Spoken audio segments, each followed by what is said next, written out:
Hi there BookTube, and welcome to my wrap-up. This sort of transcends across both end of June and beginning of July. I've got plenty of other videos dedicated to book read in June, but this is the sort of the fag end.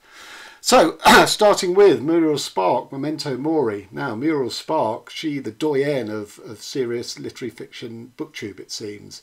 I know Sean, the book maniac, is determined to read everything that she's written. Memento Mori has even named his channel after this book. Such as a fan is he. And there are other booktubers who've also recently discussed Muriel Spark. Now, this is my first Muriel Spark book. I do have a copy of Miss Jean Brodie, which I've never cracked open. But I went for this because it was about death. I watched, I think a Sky Arts profile of Muriel Spark. And it showed a dramatic, I think a TV version of this book. And it was intriguing enough that I decided, no, I'm going to give this a go. A series of mysterious phone calls to a load of old people saying, remember, you must die.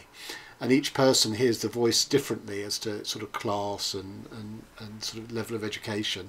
And each person reacts differently. It seems if you've got a sort of a religious bent, a person of faith, you're much more reconciled with that than if you're not of faith.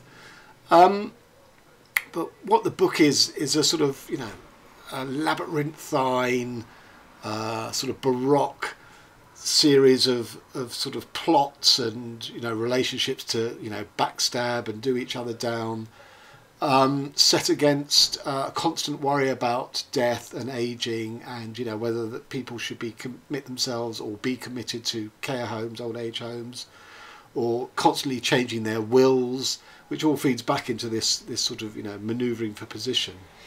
And I can see from sort of the outsider intellectually that that's sort of quite funny, but it's not my sense of humour. I thought it was all ladled on a bit thick, really. You know, it sort of smacked a bit of G.K. Chesterton, but I found his humour sort of more appetising. Not more gentle, but just more to my, you know, my comedy palate. I didn't get on with this at all, really. And I just felt all the characters were so sort of self-involved and, you know, trying to screw each other out of money or, you know, get them into a nursing home, out of sight, out of mind. There was no sympathy for any of them. And you know, I didn't warm to any of the characters or the scenario.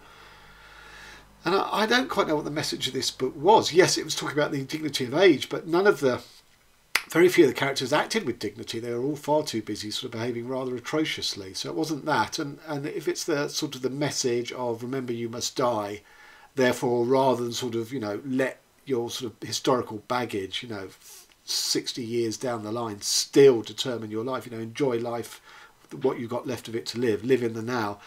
Well, that's again, I mean, that's something I can take away with me and think, gosh, you know, that's profound. That's changed my way of thinking about death or old age. And also the device itself of the phone call is quite unsatisfactory. Obviously I can't talk how that's resolved or what it's suggested to be, but I didn't find that satisfactory, so I'm afraid I gave this a rather sort of disappointing 3 stars, really, which will probably see me drummed out of Litfic BookTube.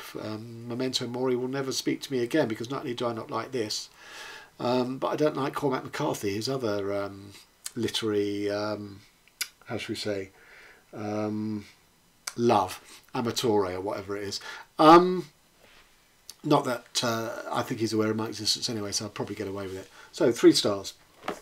Samuel R. Delany, Babel 17, the science fiction masterworks. This was recommended to me by Dane Reeds from viewing his bookshelf tour.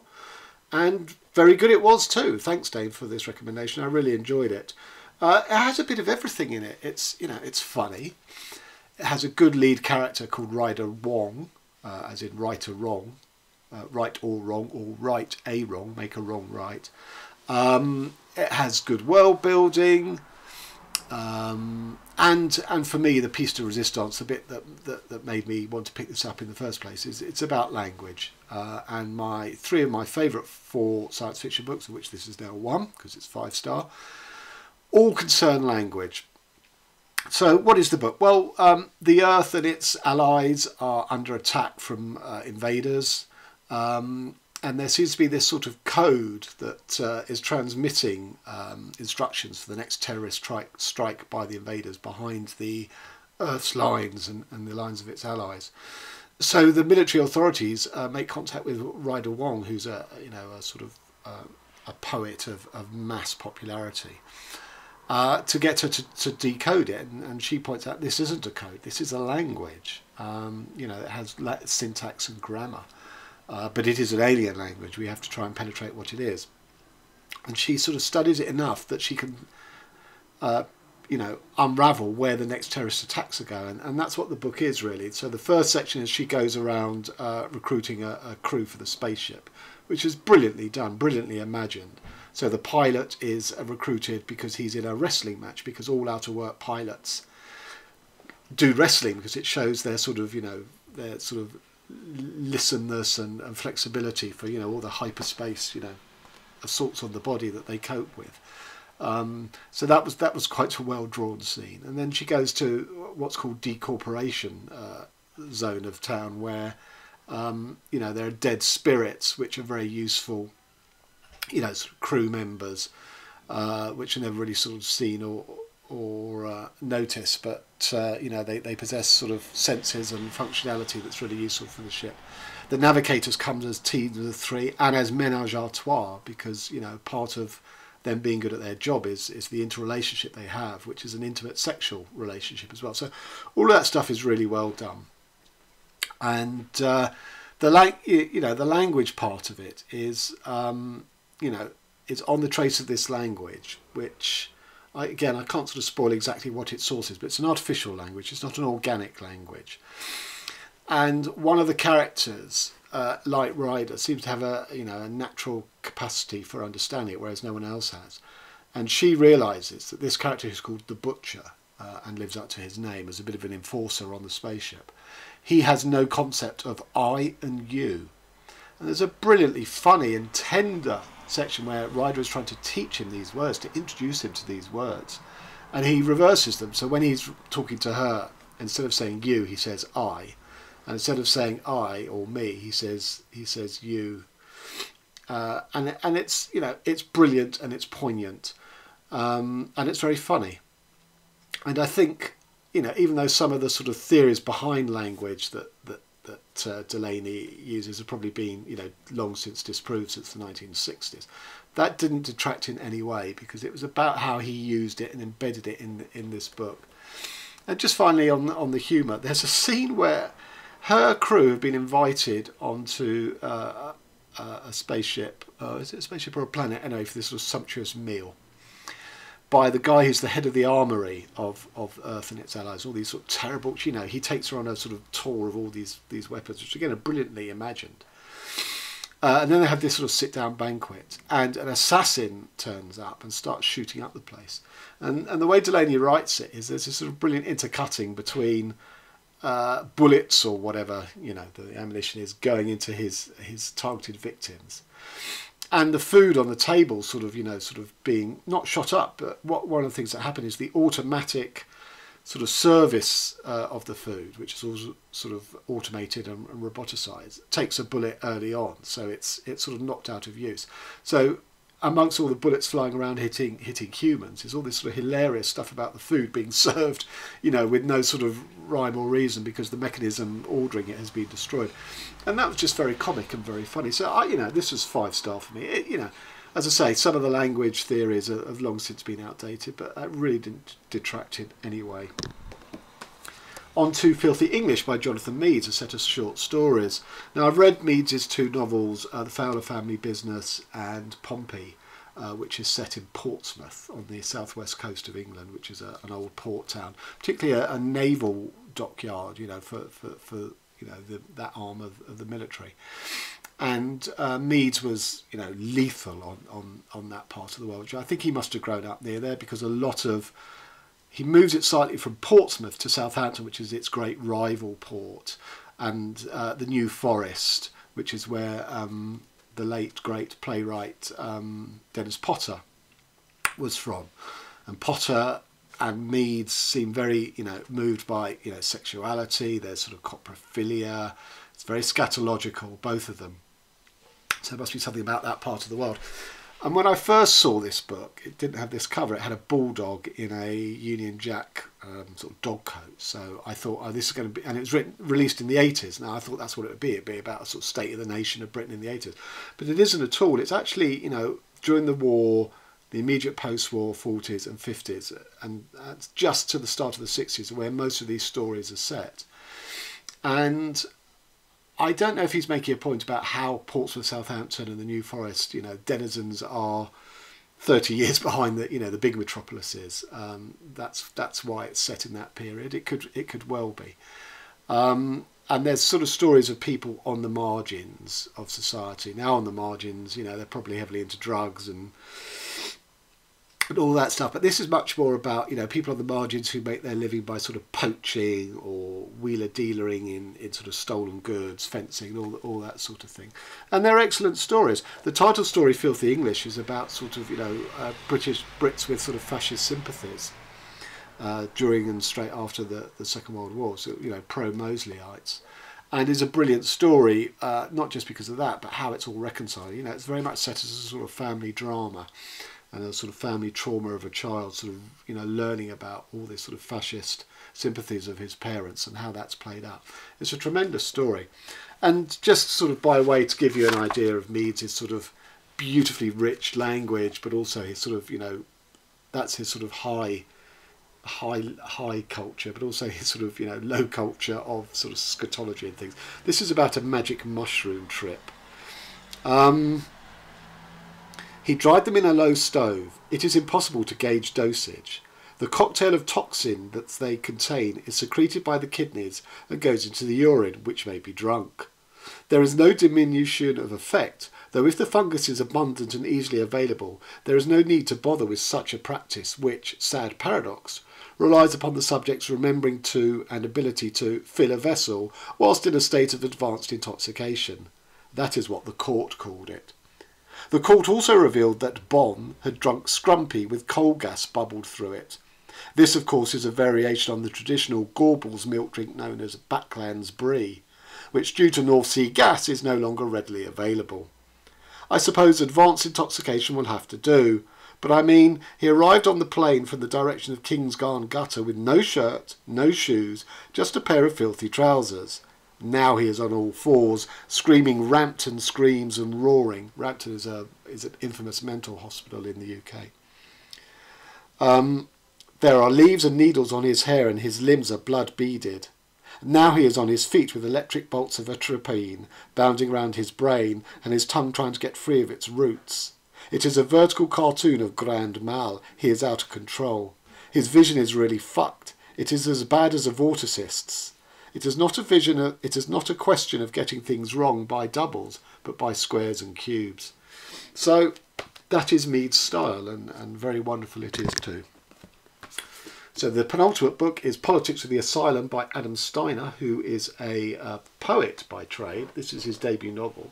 And full disclosure, he sent me a copy of this and asked me if I would read it and review it. And I have reviewed it in full on Goodreads, but I'll talk about it now because it was a really good read. It's 4-star. It is about nursing and doctors and the hospital system in the UK. So, you know, a lot of that would apply outside of the UK, but there is stuff specific to the National Health Service, which is free at the point of use for all you know, users in the UK. And there's a lot about the politics of that. But it's done through character. It is not stop the action, I want to spout off politics at all. It's absolutely embedded. So the viewpoint is from a cleaner in the hospital who sort of has access to all areas in a way that no one else in the hospital probably does. So he's a bit of a sort of an everyman within the institution of the hospital. And he compares his daily routine of fighting against, you know, germs and dirt and blood and with the doctors who are sort of, you know, sewing up their patients and sending them back out, but knowing full well that they will be back. It's just a question of when. And Steiner is a poet, so this is incredibly lyrical.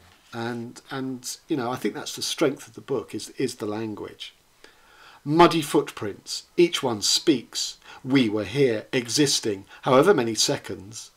as toes in sand and the filth of it all, human stains held to account under the shining light of policy. So bright the ward resounds chapel light to the body cleansed sacrosanct. We perfect hygiene to recycle abandoned cells and cure our most popular diseases. This equals press coverage, media runs, and the high-speed downhill farmer race runaround. Every body is catalogued, another occupied territory, spurred on by demand where most lose out so the few can win. Brush on, sweep past, never mind about all that. Let bodies, in whatever state, lie. No need to speak now time's a slipped commodity. Keeps itself to himself, but still requests them fast and forthright. Each one is briskly denied.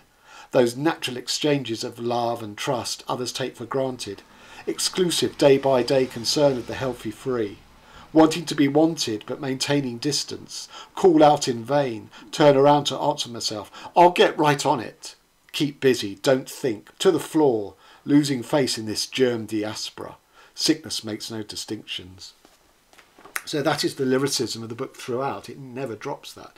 In places it's quite dense, and sometimes you get so sort of involved in the language that it's slightly hard to see the bigger picture of what he's describing. So there you have things like that he's describing, about the pressures of the drug companies who just want hospitals to take on their drugs so they can, make profits from it. So it's the sort of the hard sell of the pharma companies, which is not necessarily, what is best for the patients. We cure our most popular diseases. This equals press coverage, media runs. Hospitals have to have good press, good PR, that they're winning the battle, when of course they aren't, because people will still eventually die. If we live long enough, if we sort of beat out cancer and sort of heart disease and things like that, well then probably Alzheimer's will carry us off. So you can never win the battle. And also the effect of the bureaucracy is described, brilliantly in this section, if I can find it. So this is about the effect on a nurse of the sort of, the crushing bureaucracy of the hospital. Her diligence, so rarely seen, unsettles me deep. Trained to administer care, now she becomes another sick dose with no inconsequence. And there lies our shared insanity, going overboard for the still imperfect murder, but leaving the rest to be finished off by neglect or best practice efficiencies. Our great medical minds have been so creative as to mould and shape all our futures, to fashion and promote new generations that live on for longer. These systems, now so decayed, with too many ideals crammed in before breakfast, soon to be stripped for easy millions. Because this is the thing, we have had tremendous success in the medical field, and people are living longer, which means that there's more demand for beds as more old people live to old age, when, their bodies start failing. And part of the issue there is the lack of social care, that, families are sort of, fractured. The state can't afford to employ social workers and health visitors. So these elderly people end up in hospital because there's nowhere else for them to go. And that puts pressure on sort of beds and numbers. So, hospitals are increasingly forced to asset strip themselves, sell off their own assets, because it's all about targets. It's all about balancing budgets that are hugely underfunded. So they sell off the family silver, basically, and that is brilliantly expressed in a really sinister conversation in the book with a hospital administrator. You can see my dilemma. Sorry, wrong bit. I have a vision to do away with all of this awkward clunking back and forth. We sleepers into buffers, bluffers crashing blind as night makes us. Instead, more controlled conditions. They will have to keep coming back to us until we overflow with new stakeholders. We'll stack the aisles with our newly dead, eyes being bright with twinkle of new investments. Imagine new ways to cure and eradicate illnesses we haven't even invented yet. You can trade on a tuberculosis comeback. Invest in the rage of sickness as health. We'll rise and fall together as a society, scraping flesh from the margins in perfect synchronicity. That's a terrible vision. That's, sort of, again, if you reduce hospitals not to, healthcare, but to budgets and, bottom lines and investment and, money generating things, it's a shocking perception. And this has been creeping over the NHS in the UK for the last 30 years. So it's this brilliant mix of a cleaner at the lowest sort of rung of the ladder in the hospital, and all that he observes. And there are very funny scenes where he's told to put on a white coat and impersonate a doctor just to get this patient who complains every day wanting to see doctors, just to get him off the nurse's back. So the cleaner is feigning being a doctor. There's another one where there's a sort of an incident form where you have to fill out sort of spillages and stuff, which obviously have potential great sort of damage in hospitals. And the author provides it with a sort of commentary, so a sort of a version of the form, but his sort of commentary, just how bureaucratic and meaningless this is. And then the author also offers a brilliant image I never really thought about, which is when you dispose of medical waste in bins, before it gets incinerated, it's just lying around in these sort of medical waste bins. And it could be sort of pollinating with other sort of germs and from other bits of waste in there, creating these sort of new, horrendous new bacteria or germs or whatever. It's sort of like a sort of a compost heap to sort of sprout new terrible diseases. So yeah, it's a brilliant book. As I say, it's quite dense, and that was the reason I didn't give it 5 stars, because in places I did sort of lose my sort of vision really. I was just sort of basking in the language, but it's I think it's an important book and an important read. On my blog I've got an interview with the author, well, not an interview, more a conversation where we talk about the difficulties and challenges of lyrical prose, which we both favour, but also trying to write political fiction, which in Britain is supremely difficult. But anyway, on to the last book, which is Hilda Hilst, With My Dog Eyes. This is recommended to me by the book Bibliotherapist.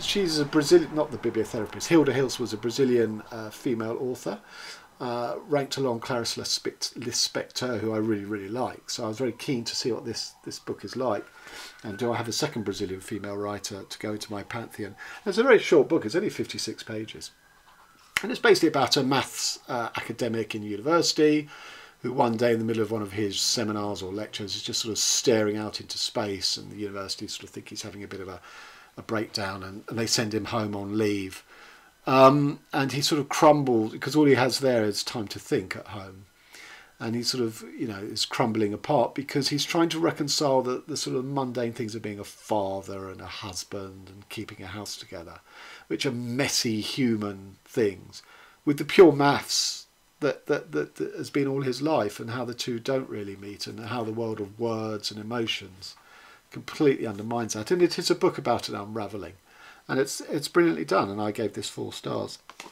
So there you have it. That's my latest roundup. Till next time, thanks very much.